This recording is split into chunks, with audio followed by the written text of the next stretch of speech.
Apakah itu standar juga? Apakah saudara dapat izin dari YouTube? Alah, saya kira nggak relevan yang mulia. Ini karena Nggak relevan mulia. Saya tidak mau jawab yang mulia. artinya bukan relevan, artinya ini proses peradilan.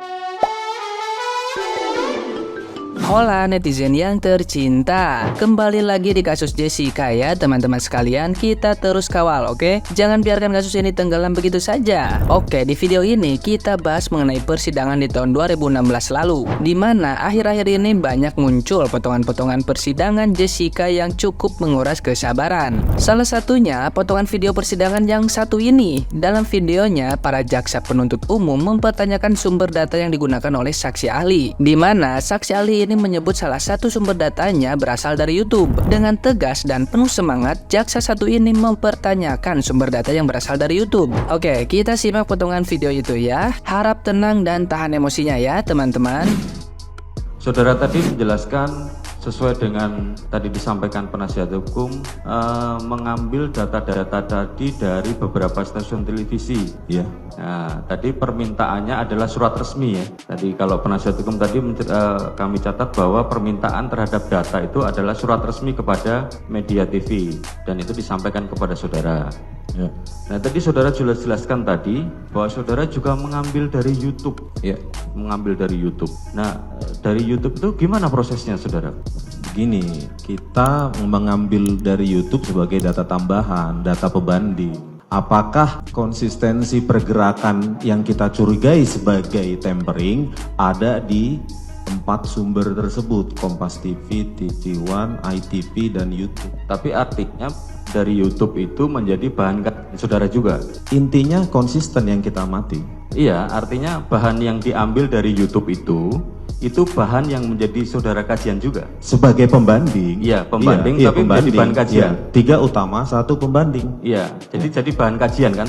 Bukan kajian, pembanding. Kalau pembanding itu perlu dikaji nggak? Dikaji. Iya, artinya kan kajian kan? Iya, bagian dari kajian. Iya, bagian dari kajian yang tidak terpisahkan kan seperti itu. Ya. Menurut keahlian saudara selaku digital forensik mengambil kajian dari sebuah web YouTube, itu apakah memang menjadi standar dalam pekerjaan digital forensik? Sebagai indikasi awal, kalau data kita terima, data yang asli juga bisa.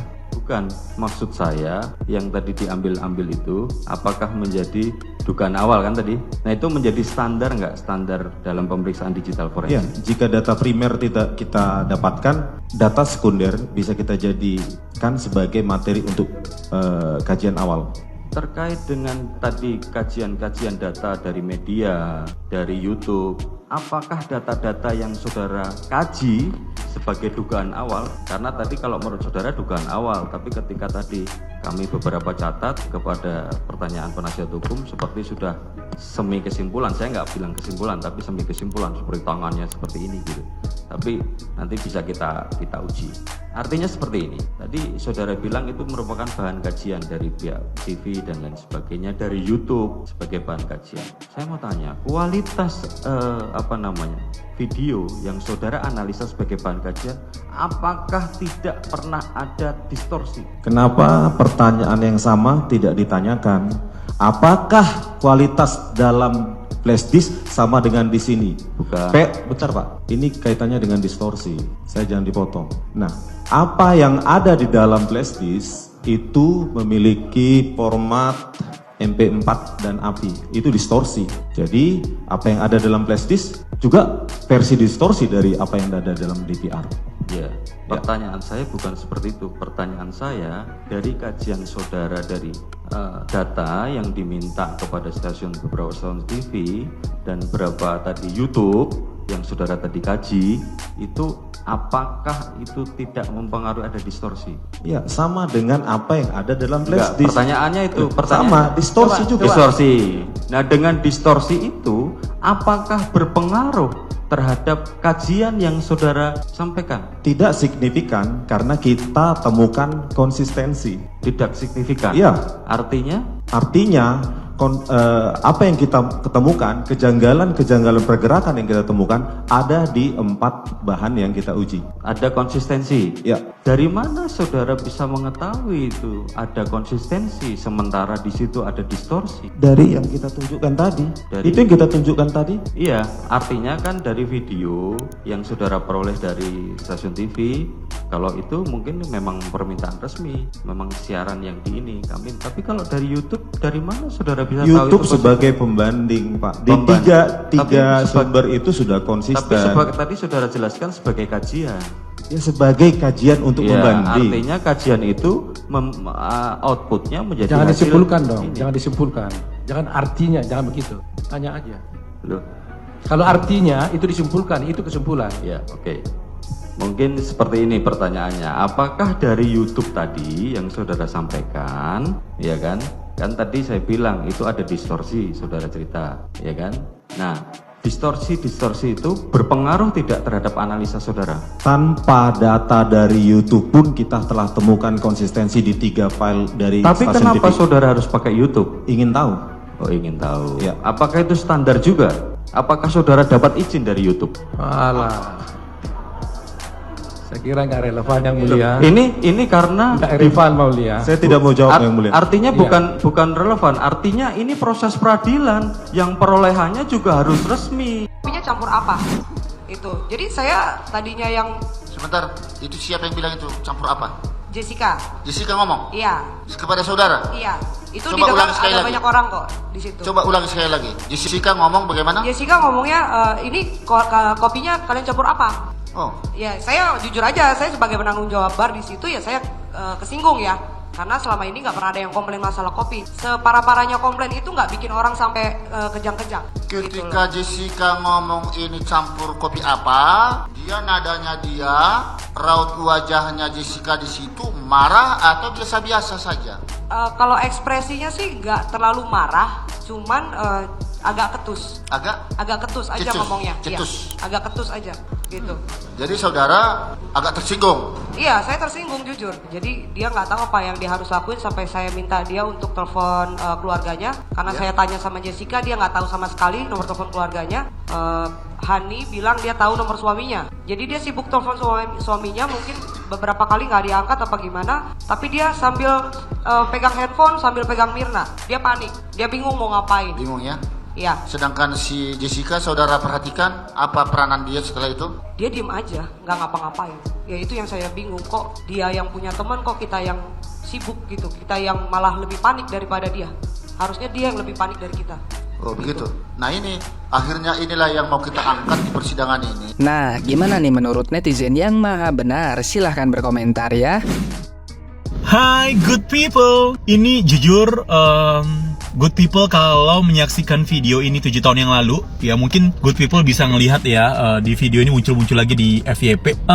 Kalau melihat cara probingnya jaksa ini kepada Bang Sianipar ini itu menjengkelkan, to be honest. Kenapa? Karena cara nanyanya itu cenderung menyudutkan gitu. Apalagi bertanya soal terkait dengan distorsi atau kualitas dari video. Distorsi itu kayak ada proses editing yang pada akhirnya mengubah dari konten yang sebenarnya gitu. Nah di sini Bang Sianipar tuh sebagai saksi bahwa dia mempunyai penelitian atau dia membandingkan di social media gitu ya, di TV dan juga di YouTube ya, bahwa video tersebut itu artinya kelihatan adanya distorsi atau editing yang pada akhirnya mengakibatkan kurang natural dan bisa jadi itu tidak benar gitu. Dan di sini jaksanya kayak kesannya menyudutkan dan mengambil kesimpulan lain gitu. At the end di sini ya tadi pada akhirnya nggak tahu ya, cara bertanya probingnya jadi kayak kurang berkualitas dan berbelit-belit gitu. Dan sampai ditanya untuk jadi referensi YouTube itu tanya udah ada izinnya nggak? Lah kan di YouTube ada kan untuk sebagai preference atau referensi gitu.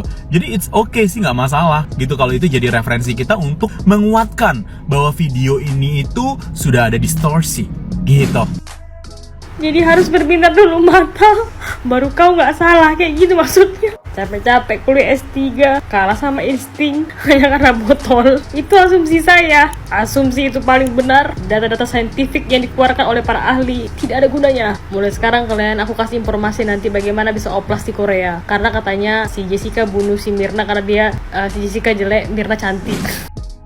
Jujur gue tuh capek banget ya sama beberapa orang yang jadi saksi. Menurut gue kayak hal sepele dijadiin yang memberatkan Jessica gitu. Di sini gue juga tidak yang setuju 100% Jessica gak salah atau Jessica salah gitu. Gue adalah di sini orang yang menurut gue kayak memahami dan juga melihat dari sisi netizen yang netral. Maksud gue kalau Jessica salah ya silahkan kasih bukti yang valid yang menurut gue kayak masuk akal. Kalau Jessica benar ya dimohon supaya kasusnya ini benar-benar bisa ditangani dengan adil, karena memang udah ditutup dan gak akan mungkin dibuka lagi ya katanya ya. Cuma kita nggak tahu ya. Nih video yang barusan gue lihat adalah dimana si manajer restoran kopi itu bilang kalau misalnya Jessica nanya sama dia di kopinya ada apa, dimasukin apa. Itu bukannya wajar ya? Gini ya, gue sampai bikin contoh sama temen gue kemarin. Nih ya guys, kalau misalnya gue pergi ke restoran atau ke tempat kopi, gue ngopi sama lu pada nih, salah satu di antara kalian itu tiba-tiba gitu gara-gara kopi yang dibawa sama waiters dan gue yang pesen, gue pasti bakal langsung bertanya dong sama waitersnya, bener gak? Gue nanya, mas di kopinya ada apa ya? Misalnya gue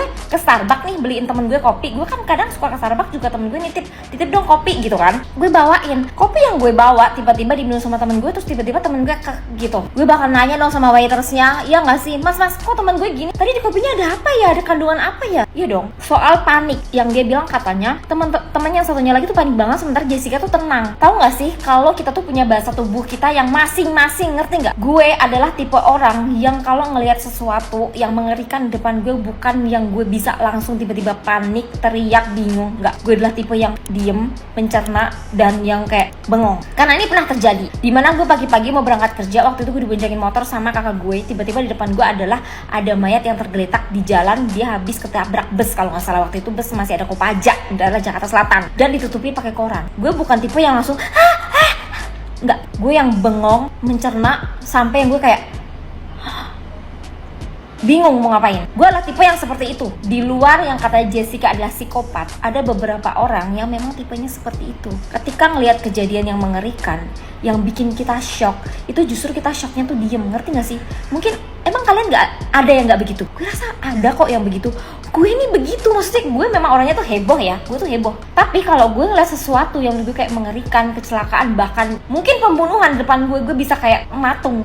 Gue bingung mau ngapain. Dan ini pernah kejadian, gue pernah kecopetan naik motor, tiba-tiba tas gue diambil sama orang, waktu itu motor gue cantolin depan. Gue bukan tipe yang langsung copet, enggak, gue bingung mau teriak sampai kayak nggak nyampe, ngerti nggak sih lo? Ada orang begitu tuh ada. Jadi bisa nggak sih jangan bikin sesuatu yang menurut gue kayak itu nggak bisa dijadiin sebuah bukti atau argumen yang memberatkan seseorang cuma gara-gara menurut lo itu nggak wajar, ngerti gak? Tapi kata-kata Jessica yang nanya sama waiters, lo taruh apa di dalam kopinya? Maksud gue itu wajar banget gak sih? Maksud kayak gue pun juga akan melakukan hal sama. Ingat ya, gue di sini bukan membela salah satu Jessica benar atau salah, Mirna meninggalkan apa, enggak. Gue adalah netizen yang maksudnya kayak berargumentasi. Seandainya Jessica salah, ya silahkan dihukum dengan adil.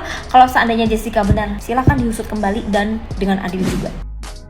Ini ahli yang benar-benar lucu. Kalau dikatakan Mirna meninggal bukan karena sianida, dia tidak terima. Jadi Mirna harus meninggal karena sianida. Tetapi pendapatnya dia tidak mau tulis secara formal. Dia hanya berpendapat di sidang aja. Lalu tanggung jawabnya apa? Apakah ahli seperti ini dapat dipertanggungjawabkan? Dia tidak bertanggung jawab pada keterangannya. Dia asal ngomong aja. Pokoknya saya berpendapat begini, pasti meninggal karena sianida. Ini kan pendapat ahli yang juga dirujuk oleh majelis dan kabarnya juga dirujuk oleh Profesor Edi. Di mana kekuatan hukumnya? Pendapat-pendapat seperti ini aneh.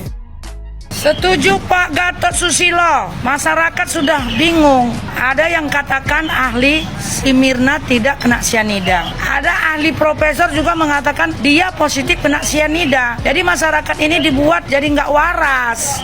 Dengan datangnya Dokter Susilo ini, otopsi ulang supaya ketahuan kedok-kedok yang tidak bertanggung jawab dengan perkataannya, yang hanya memakai insting, naluri, praduga. Nah ini dia, aku setuju supaya netizen semua masyarakat di Indonesia bahkan di luar negeri juga ya kan punya kepastian hukum di Indonesia ini. Nah, supaya untuk hari ini, besok dan sampai selama-lamanya tidak ada masyarakat terjolomi.